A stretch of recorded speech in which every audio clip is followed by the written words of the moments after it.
नमस्कार श्रोताओं। आज हम हिंदी व्याकरण में सर्वनाम और उसके भेदों के बारे में विस्तार पूर्वक अध्ययन करेंगे। चलिए आरंभ करते हैं। सर्वनाम।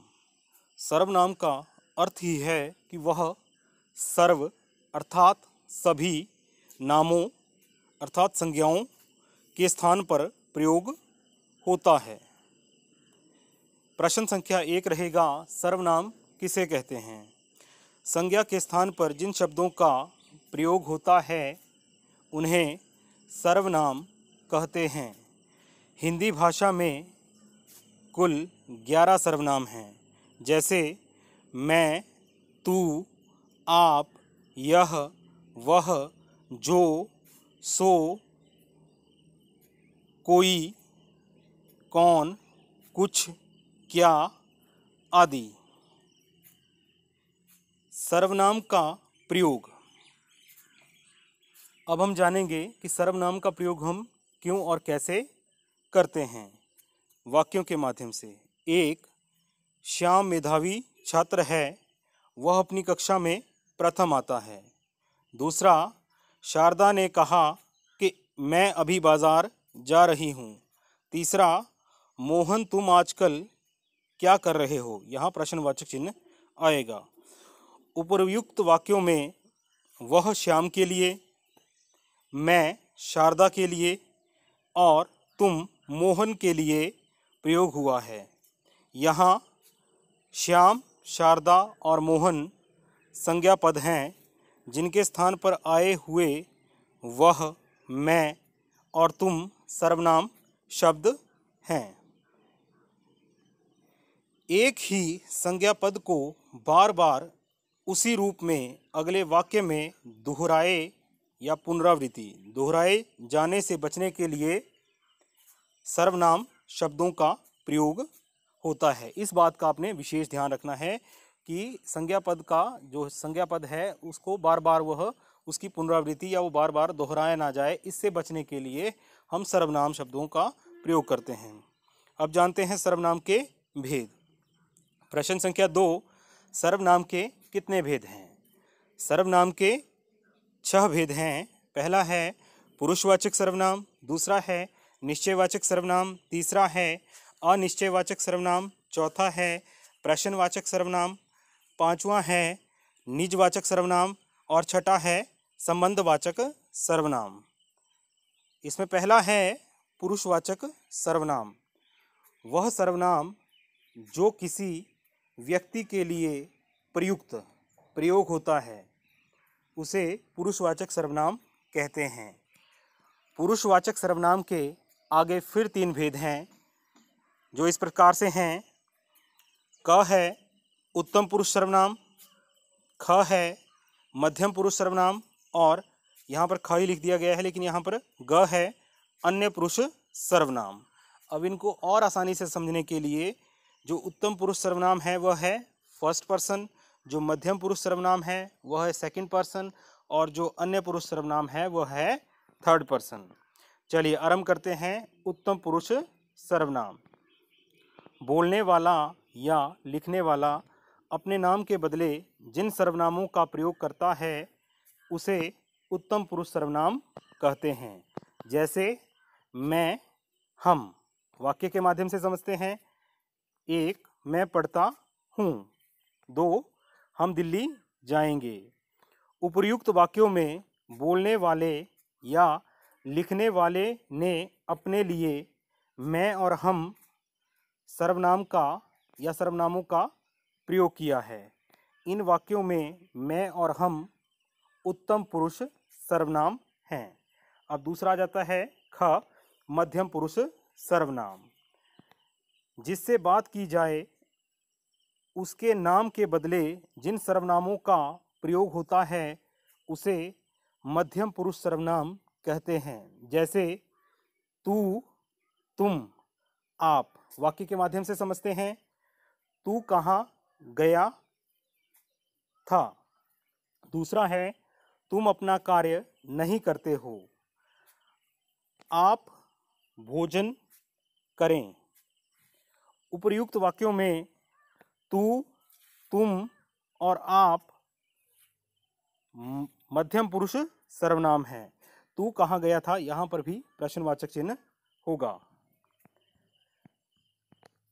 ग, तीसरा अन्य पुरुष सर्वनाम, जिसके बारे में बात करते हैं या लिखते हैं उसके नाम के बदले जो सर्वनाम प्रयोग होते हैं उन्हें अन्य पुरुष सर्वनाम कहते हैं। जैसे यह, ये, वह, वे। आगे चलते हैं। दूसरा, पहला हमने पढ़ लिया पुरुषवाचक सर्वनाम, इसमें पढ़ा हमने इसके 3 भेद थे। आगे अब चलेंगे, अगला पढ़ेंगे दूसरा निश्चयवाचक सर्वनाम। वे सर्वनाम जो किसी निश्चित व्यक्ति या वस्तु की ओर समीप या दूर संकेत करते हैं वे निश्चयवाचक सर्वनाम कहलाते हैं। जैसे यह, ये, वह, वे। ध्यान देने योग्य, यह और ये समीपवर्ती निकटता का बोध कराते हैं, वस्तु या व्यक्ति की निकटता का बोध कराते हैं। वह, वे दूरवर्ती दूरी का बोध कराते हैं, वस्तु या व्यक्ति की दूरी का बोध कराते हैं। यहाँ ध्यान देने योग्य जो बात है, क, यह और वह पुरुषवाचक अन्य पुरुष सर्वनाम हैं और निश्चयवाचक सर्वनाम दोनों ही हैं। इन दोनों में अंतर इस प्रकार होगा, आप वाक्यों के माध्यम से समझ जाएंगे इन दोनों में क्या अंतर है। पहला है, मोहन मेरा भाई है, वह मुंबई में रहता है। और दूसरा है, यह मेरी किताब है, वह तुम्हारी किताब है। इसमें निश्चयवाचक में निश्चित पता चल रहा है कि वह तुम्हारी ही किताब है। इसमें ख, निश्चयवाचक सर्वनाम किसी वस्तु की ओर संकेत या इशारा करता है, इसलिए इसे संकेतवाचक सर्वनाम भी कहते हैं। जैसे वह दिन भी तो बैसाखी का ही था, इसमें बैसाखी की दिन की तरफ इशारा किया गया है। अगला चलते हैं। अभी तक हमने 2 पढ़ लिए, पुरुषवाचक, निश्चयवाचक। अब तीसरा है अनिश्चयवाचक सर्वनाम, जिस सर्वनाम से किसी निश्चित व्यक्ति या वस्तु का बोध नहीं होता उसे अनिश्चयवाचक सर्वनाम कहते हैं। जैसे कोई, कुछ। ध्यान दीजिए, कोई सर्वनाम किसी व्यक्ति का बोध कराता है और कुछ सर्वनाम किसी वस्तु का बोध कराता है, किंतु इनमें किसी निश्चित व्यक्ति या किसी निश्चित वस्तु का बोध नहीं होता। उदाहरण के माध्यम से समझते हैं। कोई आया है, इससे ये है, जो कोई है वो व्यक्ति के लिए प्रयुक्त हुआ कि कोई आया है, लेकिन निश्चित नहीं पता कि आखिर आया कौन है। बाहर कोई खड़ा है, अब दरवाजे के बाहर शायद कोई खड़ा है लेकिन ये पता नहीं कि वो कौन है। जैसे आगे चलते हैं, दरवाजे पर कोई आया है, अब इसमें कोई निश्चित नहीं है पता कि उसमें बाहर कौन आया है। अब इसी तरह से कुछ वाले उदाहरण पढ़ते हैं। पहला है, इसमें पानी में कुछ पड़ गया है। अब ये पक्की बात हमें पता नहीं है कि पानी में आखिर पड़ा क्या है। दूध में कुछ पड़ गया है, अब दूध में भी हमें पता नहीं है कि क्या पड़ा है। अब माँ के झोले में कुछ है, अब माँ के झोले में कुछ भी हो सकता है, इस बारे में हमें कोई जानकारी नहीं है। अगला आ गया चौथा, प्रश्नवाचक सर्वनाम, जिस सर्वनाम का प्रयोग किसी व्यक्ति या वस्तु के बारे में प्रश्न पूछने के लिए किया जाता है उसे प्रश्नवाचक सर्वनाम कहते हैं। जैसे कौन, क्या। पहला है, कौन शोर कर रहा है। दूसरा है, कौन आया।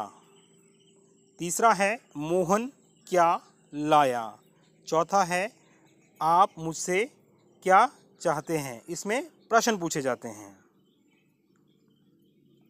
पांचवा आ गया निजवाचक सर्वनाम, जो सर्वनाम कर्ता के साथ अपनापन, निजत्व, अपने लिए उसके अपनापन बताने के लिए आता है उसे निजवाचक सर्वनाम कहते हैं। अब अपने लिए हम कौन कौन से शब्द इस्तेमाल करेंगे? अपना, अपनी, अपने, आप, स्वयं, खुद। वाक्यों के माध्यम से समझते हैं। मैं अपनी पुस्तक ले रहा हूँ। मैं अपने आप काम कर लूँगा। तीसरा है मोहन यह काम खुद कर लेगा। चौथा है वह यहाँ स्वयं आया था। पांचवा है मोहन अपने आप आया था या आप आया था। अब चलते हैं अंतिम, संबंधवाचक सर्वनाम। जिस सर्वनाम का प्रयोग किसी अन्य उपवाक्य में प्रयोग हुए संज्ञा या सर्वनाम से संबंध बताने के लिए किया जाता है उसे संबंधवाचक सर्वनाम कहते हैं। जैसे जो, वह, जो, वे और जो, सो। वाक्यों के माध्यम से यह अच्छे से समझ आ जाएगा। जो करेगा सो भरेगा, जो करेगा सो भरेगा। यहाँ पर आपस में जो और सो का संबंध स्थापित हुआ है। दूसरा है जो परिश्रम करेगा वह सफल होगा।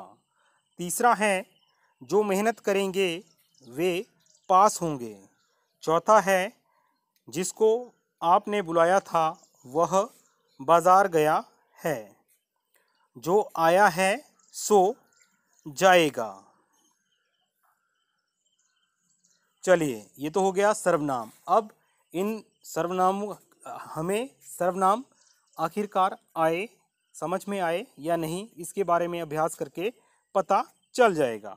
चलिए, अभ्यास का पहला प्रश्न है सर्वनाम के कितने भेद हैं। इसमें 4 विकल्प दिए गए हैं, 2, 4, 6 या 3। ये आपने अपनी समझ से करना है। दूसरा है पुरुषवाचक सर्वनाम के कितने भेद हैं। विकल्प रहेगा 2, 4, 3, 6।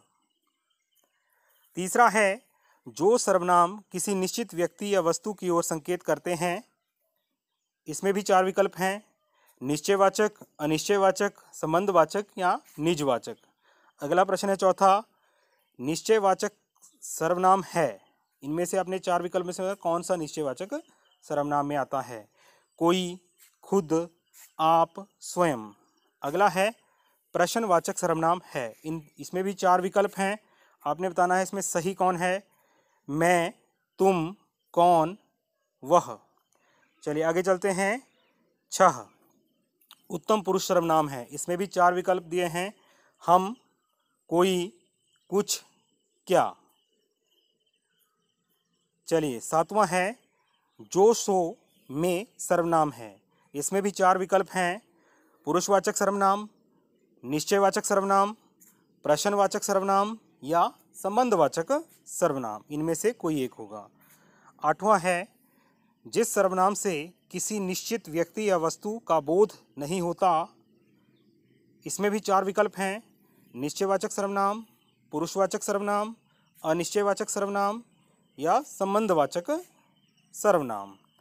9वां प्रश्न है हिंदी भाषा में कितने सर्वनाम हैं। अब इसमें भी आगे 4 विकल्प हैं, 2, 5, 7 या 11। और सर्वनाम में अंतिम प्रश्न रहेगा जो परिश्रम करेगा वह सफल होगा। वाक्य में संबंधवाचक सर्वनाम शब्द हैं। कौन से शब्द इनमें संबंधवाचक सर्वनाम के हैं ये बताना है आपने। इसमें भी 4 ऑप्शन हैं, 4 विकल्प हैं, परिश्रम, सफल, जो, वह, होगा। इस तरह से आज हमने सर्वनाम और उसके भेदों के बारे में विस्तार पूर्वक अध्ययन